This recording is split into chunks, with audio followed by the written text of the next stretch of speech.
Bonjour, avec notre partenaire historique, 6 ans déjà, c'est un bail, le CHS, Centre d'Histoire Sociale du XXe siècle, émanation de Paris 1 et du CNRS, nous allons parler socialisme en Afrique. Il faut d'emblée déranger le pluriel. Socialisme au pluriel, les socialismes en Afrique.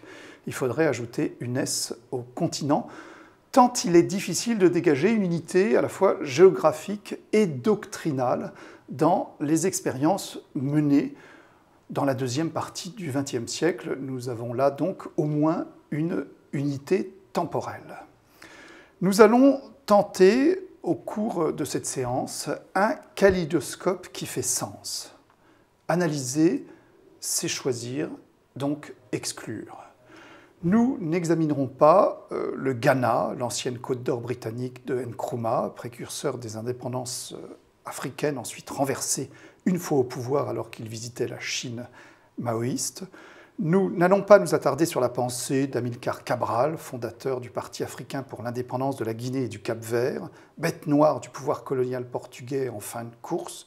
Amilcar Cabral, né en 1924, assassiné le 20 janvier 1973, en Guinée-Conakry, 6 mois avant l'indépendance de la Guinée-Bissau et du Cap-Vert. Je ne vais pas continuer avec la Zambie et tutti quanti, cette liste des pays et des situations dont nous ne vous parlerons pas. Voici ce dont nous allons vous parler. Ces expériences variées, voire avariées, en matière de socialisme africain.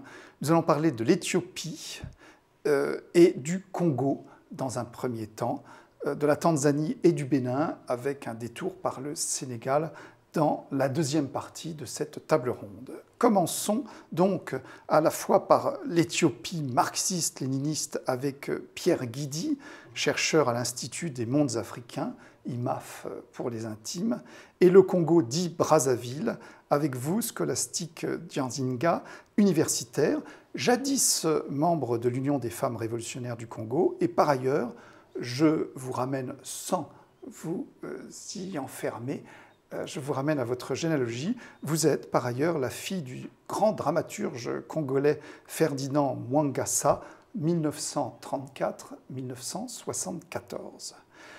Parlez-nous d'emblée, Scholastique Dianzinga, de la République populaire du Congo.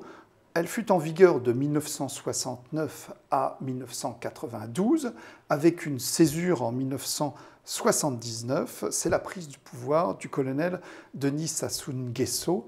C'est une véritable butte témoin, puisqu'il est encore aujourd'hui au pouvoir, après une interruption de 5 ans, ça ne correspondait pas à un quinquennat, entre 1992 et 1997. Que fut d'abord le socialisme au Congo? On remarque un parti unique, le PCT, Parti congolais du travail. Il y a un drapeau rouge orné d'une faucille et d'un marteau. Il y a l'hymne national afférent. Mais encore, qu'est-ce que ce fut? Je pense qu'on doit plutôt remonter à 1963, la Révolution. La Révolution des 13, 14, 15 août 1963. Les Trois Glorieuses. Les Trois Glorieuses journées, bien sûr, qui conduisent à la chute de Fulbert Yulu et amènent au pouvoir les révolutionnaires à partir de quelques mois après, puisque la révolution, au départ, c'est ce mouvement populaire.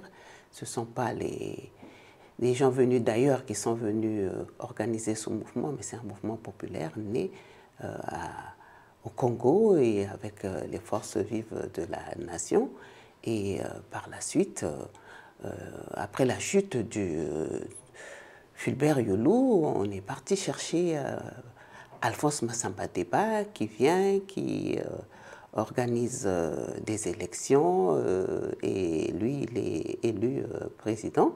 Enfin, ce sont des élections pas pluralistes comme on pourrait le penser. Mais, et après, on met en place le MNR, le Mouvement national de la Révolution, Et en fait, c'est le premier parti unique. Et donc, ce n'est que par la suite, quand Marien Ngouabi prend le pouvoir, et à ce moment-là, il met en place, il organise un congrès qui donne naissance au Parti congolais du travail. Donc ça, c'est la naissance, vous êtes historienne, professeur d'histoire à l'université, mais ma question c'est, comment peut-on, une sorte d'essai définitionnel, comment on peut caractériser, non pas le socialisme africain, mais ce socialisme congolais? Là aussi, il faut sans doute périodiser. En Europe, on s'est beaucoup gaussé de tous les dysfonctionnements, de toutes les dérives, mais est-ce qu'il y a eu un moment d'affranchissement réel ou fantasmé, et par quoi s'est-il traduit dans cette expérience socialiste au Congo? Bon, le Parti congolais du travail adopte d'abord une idéologie marxiste-léniniste. Donc on se réclame justement de cette idéologie, et d'ailleurs, à l'époque, on pensait qu'un vrai révolutionnaire, c'est celui qui avait toujours un discours où il y avait beaucoup de isme, luttant contre l'impérialisme, bon, etc. Mais on peut dire quand même qu'il y a eu des... Pas qu'on peut dire, il y a eu des bouleversements. Il y a eu des bouleversements quand même. Et rappelons qu'en 1965, par exemple, on nationalise l'enseignement. Donc à partir d'ailleurs des années... début des années 60, après justement le mouvement populaire de 1963 et l'arrivée des révolutionnaires au pouvoir, mais les expatriés rentrent. Donc on nationalise l'enseignement, on va nationaliser aussi les entreprises. Et donc il y a une volonté de diriger le pays soi-même, parce que sous Yulu, on pensait que c'était quelqu'un qui était acquis à l'impérialisme international.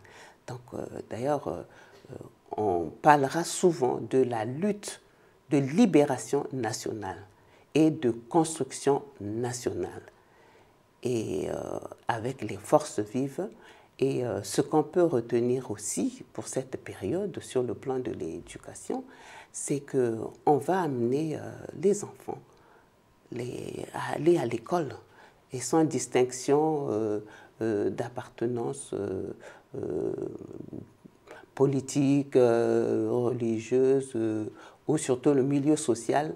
Tous les étudiants, par exemple tous ceux qui ont le bac, pouvaient bénéficier de la bourse. Puis beaucoup d'étudiants vont aller en URSS, par exemple, et dans les pays du bloc socialiste. Cela a permis à beaucoup de jeunes qui n'auraient peut-être pas pu arriver jusqu'à l'université d'y être entrés. Mais il y a aussi ce qui caractérise cette époque, c'est l'embrigadement. L'embrigadement, la jeunesse est embrigadée. À partir de 1964, on va regrouper toutes les associations de jeunes pour donner naissance à une association unique. Et les femmes aussi, les associations féminines vont être fusionnées pour donner naissance à partir de 1964, l'Union démocratique des femmes du Congo, et puis 1965, l'Union révolutionnaire des femmes du Congo. Le syndicat est unique aussi, et on n'adhère pas. En fait, dès que vous êtes recruté à la fonction publique, ou enfin vous vous engagez, vous êtes recruté comme travailleur, vous êtes automatiquement membre du syndicat unique. Et une femme est d'office membre de l'Union révolutionnaire des femmes du Congo. Et donc, vous voyez, c'est vraiment l'embrigadement, on ne fait pas le choix.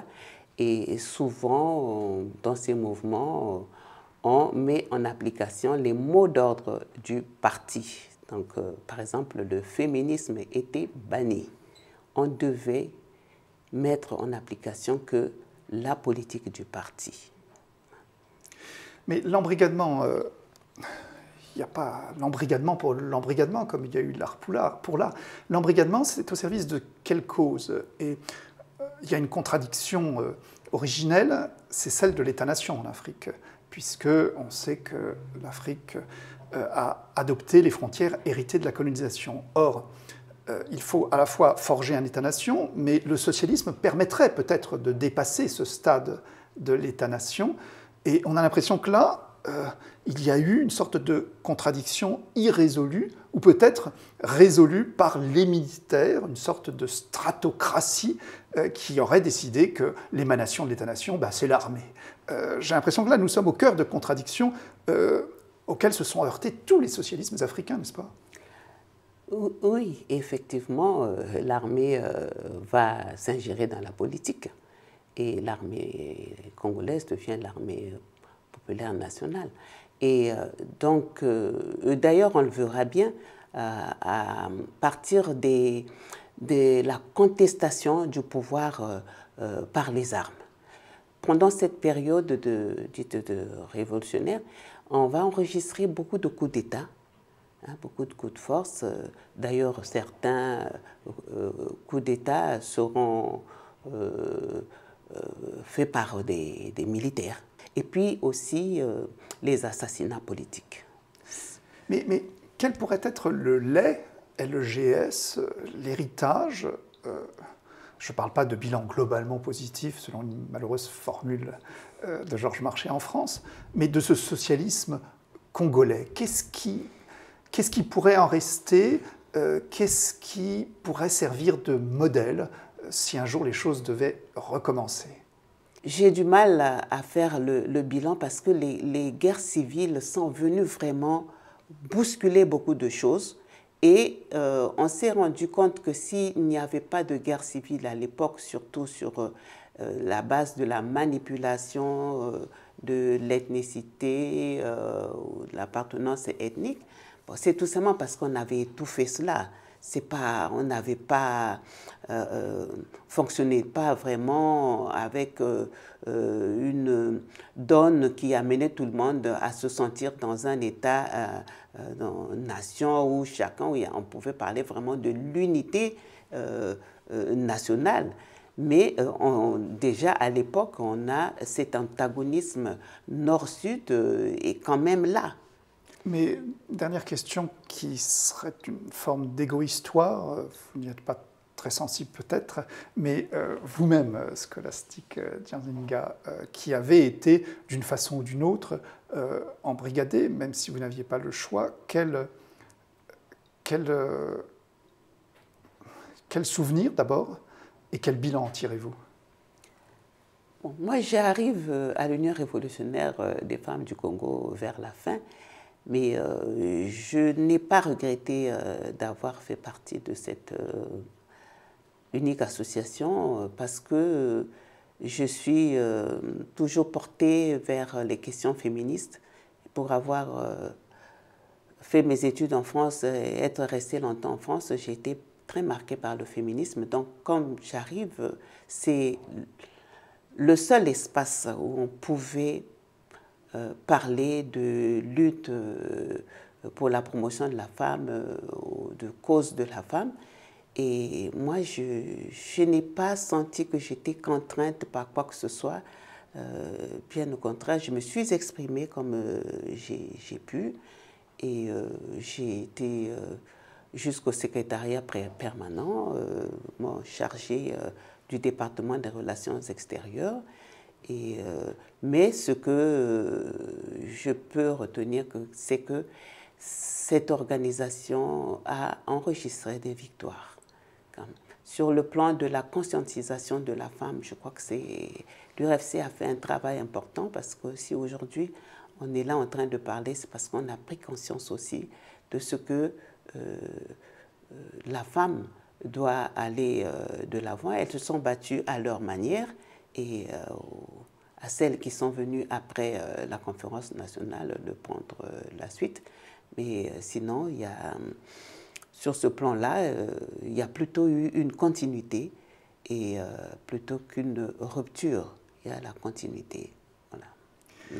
La transition est difficile, puisque nous allons passer du féminisme au roi des rois, ou plutôt à ce qui s'en est suivi. En Éthiopie, Haïlé Sélassié est renversé en septembre 1974. Cet empereur octogénaire qu'on apercevait parfois aux enterrements des grands de ce monde en Europe et aux États-Unis d'Amérique dans les actualités télévisées. Et il est chassé du pouvoir et remplacé par ce qu'il est convenu, mais vous le direz d'où vient l'expression, d'appeler la terreur rouge, le DERG, le gouvernement militaire provisoire de l'Éthiopie socialiste. Ce fut une expérience couvée en particulier par Cuba, c'est intéressant de le souligner. Et Pierre Guidi, je voudrais que vous puissiez nous en tracer les grandes lignes et les points saillants. D'accord. Alors, vous avez parlé du renversement d'Haïlé Sélassié en 1974. Ce renversement est issu d'un mouvement à long terme, en fait, qui venait des années 60, par le mouvement étudiant éthiopien, qui a importé le marxisme-léninisme en Éthiopie. Ensuite, il y a eu une grande famine, en 1973, qui a été diffusée à la télévision par la BBC. Une famine que le gouvernement d'Haïlé Sélassié, qui se prétendait moderniste, a cachée. Et donc, un mouvement étudiant marxiste-léniniste, un mouvement scolaire marxiste-léniniste, plus une famine, plus la hausse du prix du pétrole, etc., le mouvement révolutionnaire a éclaté. Donc Addis Abeba s'est soulevé, ainsi que toutes les villes de province. Donc le pouvoir était, on va dire, libre. Les militaires l'ont pris, ils étaient organisés pour le faire. Et cette prise de pouvoir a été rejetée par l'opposition civile, qui était marxiste-léniniste. Ça en est suivi cette terreur rouge, où donc l'opposition civile a été massacrée. On peut compter en dizaines de milliers de morts, massacres systématiques, dans l'ensemble du pays. Suite à ces événements, le DERG, donc les militaires, n'ont pas d'idéologie, n'ont pas vraiment de projet politique, mis à part un projet vaguement nationaliste. Donc ils prennent le marxisme-léninisme, ils s'en emparent en quelque sorte. Ils le volent, si vous voulez, à leur opposition civile. Ça amène à parler du thème de la violence, en fait, sous le régime du DERG. Donc violence de son intronisation, si on peut dire ça comme ça, et violence ensuite durant tout le long du régime. C'est-à-dire que c'est un régime qui ne supportait strictement aucune opposition. Un régime qui a embrigadé aussi, comme le professeur Scholastic le disait pour le Congo, donc association de jeunes, association de femmes, association de paysans.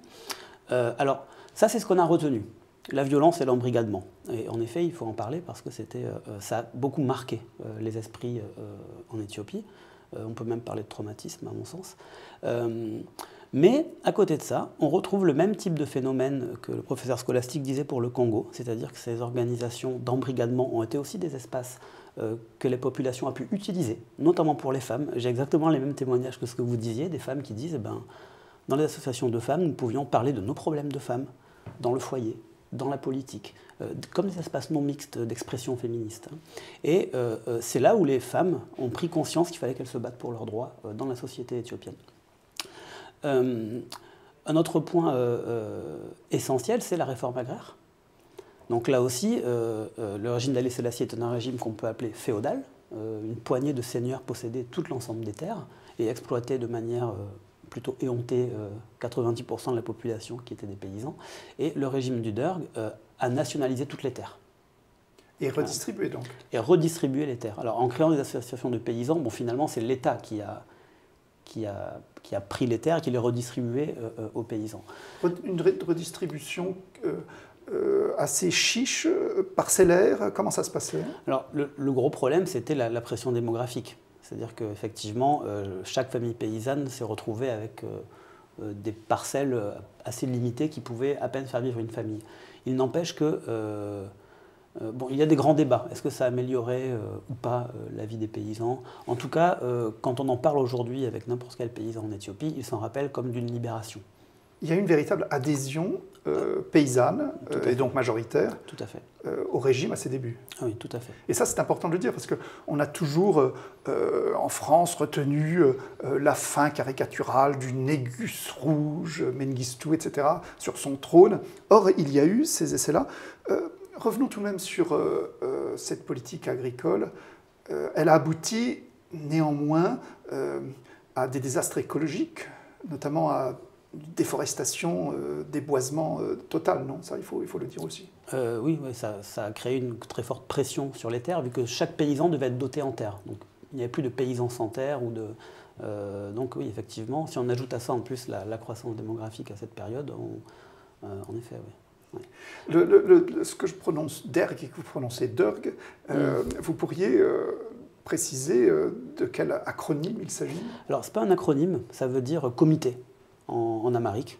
Donc, comité militaire devient le comité, tout simplement. Ouais. Permettez-moi de revenir sur cette réforme agraire. Pour la penser, il faut la penser comme un tout, avec notamment une politique scolaire, une politique éducative. Et là, on retrouve à nouveau des similarités avec le Congo. C'est-à-dire qu'on est passé, sous le régime d'Haïlé Sélassié, d'un système scolaire relativement élitiste, voire complètement élitiste en réalité, avec uniquement des garçons à l'école, à une éducation de masse, une campagne d'alphabétisation qui a duré 17 ans, adressée à toute la population, qui a reçu des prix mondiaux de l'UNESCO, etc., etc. Des écoles primaires dans chaque canton, des écoles secondaires, écoles primaires dans chaque village, écoles secondaires dans chaque canton. Donc vraiment, toute la population a été touchée par l'éducation à ce moment-là. Et il faut bien avoir en tête qu'on parle des années 80. Les années 80, c'est la période où les systèmes scolaires africains, et pas que les systèmes scolaires, se font laminer par les plans d'ajustement structurel. Au même moment, le régime socialiste en Éthiopie met en place une éducation de masse, donc résiste aussi à ces plans d'ajustement. Et si on prend le cas de l'éducation des femmes, aujourd'hui, toutes les femmes qu'on peut voir en Éthiopie, dans l'administration, les avocates, les membres de l'association des avocates éthiopiennes qui défendent gratuitement toutes les femmes victimes de violences sexuelles, sont issues de l'éducation du Derg, et elles le disent. Donc on a une mémoire et un bilan, on ne peut pas dire un bilan, mais en tout cas une mémoire très complexe. C'est-à-dire que les gens vont dire oui, c'était extrêmement violent, c'était terrible, c'est les pires années de notre vie, mais on a eu ça. La réforme agraire, l'éducation. 91, 1991 1991, oui. Oui. Et le point intéressant aussi à soulever, c'est que le régime actuel se définit en opposition au régime du Derg, en disant nous avons apporté la liberté, eux, c'était l'oppression, etc. Nous avons apporté l'éducation, nous avons apporté la libération des femmes, etc. Alors que si on discute avec les paysans ou les personnes des classes populaires, ils vont dire non, c'est la continuité. La rupture, c'est le renversement d'Haïlé Sélassié. Aujourd'hui, c'est la continuité. Ce que le Derg a commencé à mettre en place, aujourd'hui, il continue. Avec une autre rhétorique, mais finalement, c'est le même mouvement. Terminons par la violence avec laquelle vous avez commencé. On a l'impression que la violence est à la fois un moteur et ce contre quoi vient se fracasser les socialismes africains. Il y a eu cette guerre civile, mais il y a eu également la guerre aux frontières Érythrée-Somalie. Parlez-nous de ce socialisme soluble dans la violence guerrière. Alors, je ne sais pas si on peut parler de socialisme soluble dans la violence guerrière sans passer par le nationalisme, dont vous parliez aussi tout à l'heure à propos du Congo. C'est-à-dire que finalement, les socialismes, mais pas seulement en Afrique, sont aussi des nationalismes. Ce sont des socialismes nationaux. Et ils viennent s'intégrer dans un discours nationaliste. Et le discours du Derg était la mère patrie socialiste ou la mort. Voilà. C'est-à-dire que l'avenir de la nation, c'est le socialisme et le communisme. C'était des militaires, et c'était avant tout de grands nationalistes. Et donc ces guerres, l'invasion de la Somalie, c'est la Somalie qui a envahi l'Éthiopie en pensant profiter des tumultes de la révolution pour récupérer toute la région de l'Ogaden, qui est une région peuplée de Somalie. Cette guerre a permis au Derg de se maintenir en place. Parce que finalement, ils ont vaincu, grâce à l'aide de Cuba, ils ont vaincu l'armée somalienne, ça a permis de affermir le régime. L'Érythrée, au contraire, ça a été sa tombe. C'est-à-dire que le régime du Derg refusait toute négociation. L'Érythrée restera éthiopienne et sa seule réponse était la guerre à tout prix, ce qui a plongé le pays dans 17 ans de guerre et qui a fini par faire chuter ce régime. En fait. Pour terminer cette première partie de notre table ronde, une question provocatrice que vous réussirez à apaiser. Est-ce qu'on peut parler en Afrique d'une mémoire socialiste comme on peut parler d'une mémoire coloniale? Mais bien sûr, on ne tourne pas facilement une page d'histoire. On peut la tourner plutôt, déjà pas facilement, mais on ne peut pas l'enlever. C'est une étape de l'histoire du Congo et elle a marqué la vie nationale. Et si aujourd'hui on conteste, c'est parce qu'on est parti de là aussi. Et donc on ne peut pas buffer. Il y a eu du bon, il y a eu du mauvais aussi, mais on avance. Et je crois que à l'époque, on disait la devise c'était tout pour le peuple, rien que pour le peuple. Aujourd'hui, on veut travailler aussi pour le peuple congolais. Les femmes, la devise de l'Union révolutionnaire des femmes du Congo, c'était « Seule la lutte libère ». Aujourd'hui, les femmes aussi pensent qu'ils doivent lutter pour leurs droits. Donc, c'est une page de l'histoire. On avance, mais en prenant en compte que nous avons vécu ça et on ne peut pas oublier. Les assassinats politiques, on ne peut pas oublier. On est là aujourd'hui encore. Il y a le président Marien Ngouabi qui a été assassiné. Après, arrive le président Joachim Yobim Opango. Après, arrive le président Denis Sassou Nguesso. Donc, toutes ces étapes, on ne peut pas oublier. On ne peut pas oublier. Scholastique Diandinga, merci.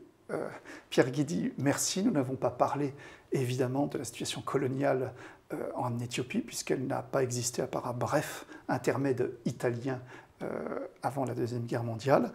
Et maintenant, pour continuer notre discussion avec deux autres éclairages, nous allons accueillir Marie-Aude Fouéré et Françoise Blum.